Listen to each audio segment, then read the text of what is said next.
Hey awesome humans, and welcome to another drawing challenge / I wanted to talk. Because all I have is chickens and they use me for my food. I'm doing this in a parking lot and there's someone getting out of the truck in front of me and they're staring at me. Hi. This is awkward. We'll just keep awkward eye contact. It's fine. It is totally fine. Okay, they're leaving now.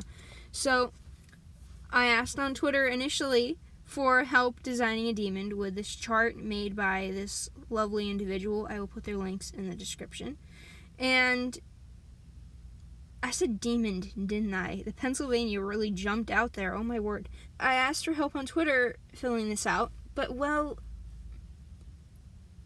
song me, take it away. I just did a bad thing. I didn't know that thing I did was bad. And if you're wondering what it is, for 12 hours I got suspended because I told someone to stub their toe, and apparently that's considered heinous by the powers that be, and the powers that be being Twitter. Yeah, that happened. If you see me on Twitter less or just retweeting things and only there for business and art things, I'm going to be on Twitter less. Anyway, we finished the demon on Instagram, and I would like to design it and possibly make it a sticker. We're going to see. Probably. I would love to, because I think the design is going to be really freaking cool. I'd also like to talk about something that I would like to make into an animated video, but I don't know if I have the energy to necessarily make this into an animated video. So I'm going to just talk about it now while I'm drawing a demon, because drawing a demon while talking about it seems fitting. Because you've read the title by now, and you're probably very confused. I'm a Christian, as some of you, or maybe most of you know, and I don't like heaven, as now all of you know. And I have reasons, but hearing those two things together in the same sentence, or even as two sentences rammed together, you're probably going, that's the biggest oxymoron you could come up with. And yeah, that's a pretty big oxymoron, but let me explain a little bit. So, growing up, I was under the assumption, because I was told this, and I don't know if it was intentional or not, but I was told that God loved people differently.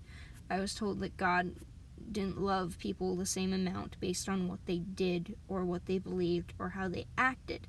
So, growing up with certain things occurring, I did not believe that God loved me even in the slightest. Even though I went to church and I participated actively in many church events, I was not a Christian kid by any means in the sense of my own personal beliefs. I didn't get saved until I was, I think, 13. Time is a construct at this point. I do not remember. It was 2010, that's all I know.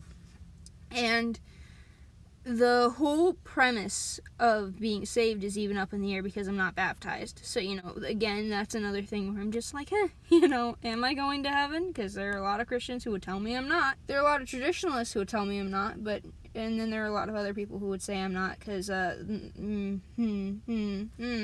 But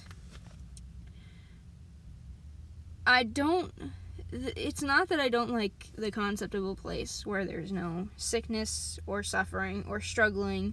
There's no racism. There's no homophobia. There's no transphobia. There's no dying. There's no one going hungry. There's a place for everyone to feel included and loved and accepted. Like, that to me is amazing. And believing in that is great, and especially after the hell year of 2020, I would not fault anyone for, pursuing Christ for the sake of, heaven exists and I would like to go there. But a lot of Christians make heaven their motive, not Christ. The Bible specifically says in the New Testament that there are 2 commandments to sum up the entire law and the prophets. Love the Lord your God with all your heart, soul, mind, and strength, and love your neighbor as yourself. There is no commandment greater than these. So, If the greatest commandment is to love, and it is to love God, and it is to love others, and then through loving everyone else, you get to heaven at the end of your life. That's great. But a lot of people do these things begrudgingly to get to heaven. I don't know if I still struggle with it because I've been told this, that God doesn't love you, so you're not going to heaven. Or it's the fact that I struggle with picturing things. What's the thing where you can't picture things in your head? Whatever, I don't know the name of it. But when you can't picture something in your head, so you just struggle. This truck is still running. There's still someone in it. Anyway, like, if you asked me to close my eyes and think of an apple, I would think of a very nice circle. And if you laugh at me for my very nice circle, I will cry. But the premise of heaven and being like, people being like, so let's talk about heaven, and Christians being like, well, our focus is heaven. It's like, I can read scripture where it talks about the breakdown of how heaven looks, what jewels are used, how the dimensions of heaven, the golden streets being so reflective that they're like glass. Like, yeah, I get that. But my brain doesn't go, yeah, okay, this is a thing. My brain's like, yeah, that's nice, and goes about its business. Like, I know heaven's a place. I know Jesus is there. I know a place is prepared. But to me, it feels unattainable. Or unreal? I don't know. I just know it's there. Like, I know at the end of my life something exists. Whatever it is, it exists. And in all honesty, I would be perfectly fine with the afterlife that exists being just a very long nap. Like a peaceful, eternal sleep.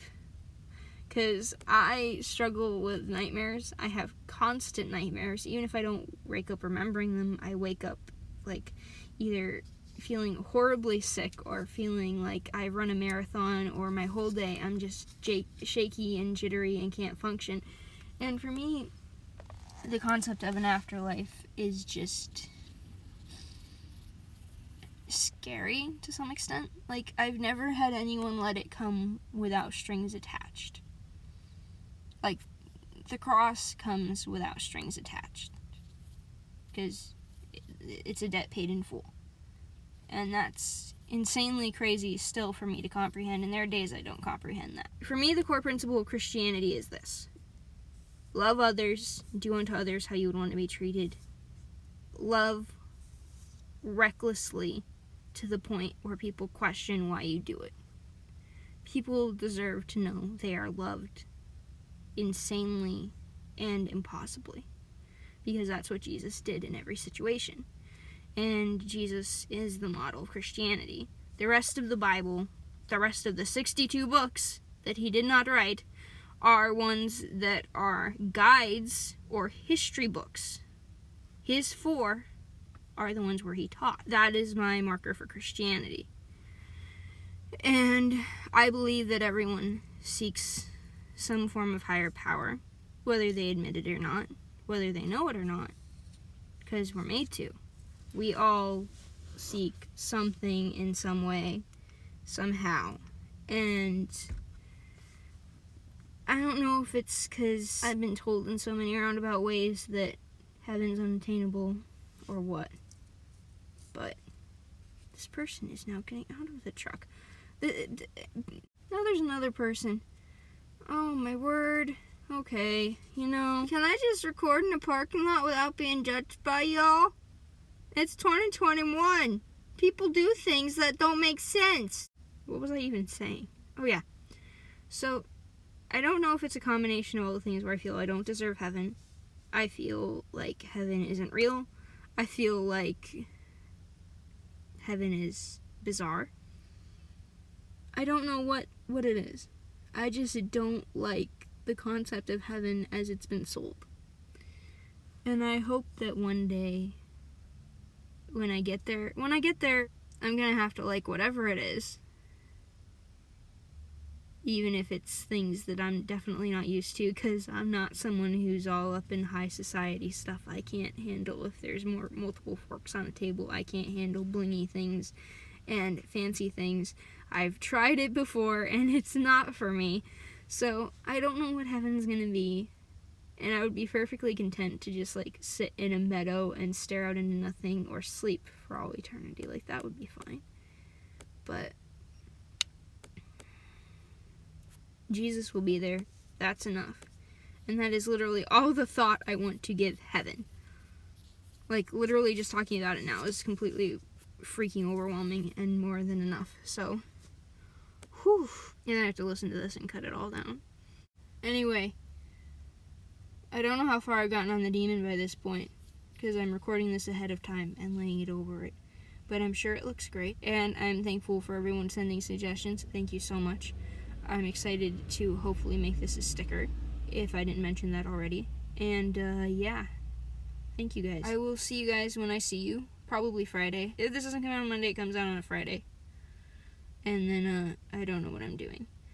But, yeah. Also, I ordered something really cool for my parents' anniversary. I tried to find something really nice for a present, so I hope they like what I got. So, if y'all could just send out a good thought for me, please, that they'll like this present.